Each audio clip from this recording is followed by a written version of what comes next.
नमस्कार, Republic Maharashtra news. आपण नांदेड जिल्ह्यातील कंधार तालुका फुलोळी या गावी आलेलो आहोत।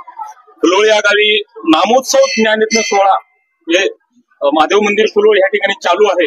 आज या सोहळ्याचा 4था दिवस आहे आणि या ठिकाणी शिवकथाकार आपले शिवभक्त पारायण स्वातीताई दापकेकर तालुका मुखेड यांचं या ठिकाणी योगदान लागलेलं आहे।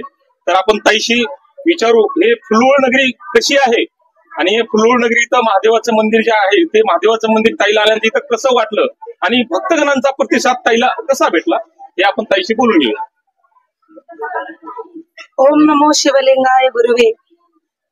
परम पवित्र पावन श्रावण महिन्यामध्ये श्री क्षेत्र आपण म्हणूया फुलवळ या नगरीमध्ये ज्यावेळेस समस्त गावकरी आणि समस्त सप्ताह कमिटी आणि मंगनाळे परिवार हरिभाऊ मंगनाळे यांच्या योगदानातून एवढी सुंदर ही पावनभूमी, ज्या पावनभूमीला आपण आनंदवन म्हटलं तरी काही हरकत नाही।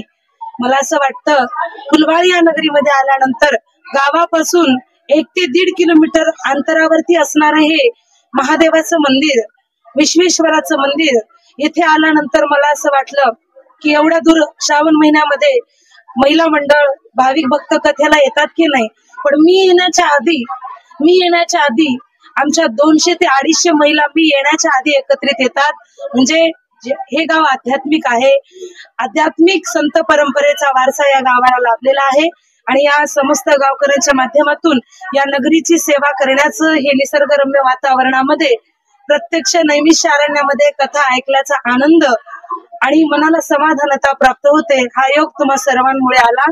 माझं मन अतिशय आनंद आज भाग्य उदया आले, संत पाऊल देखील ओग जाणवीचा आला, स्नान घडले पतित आला।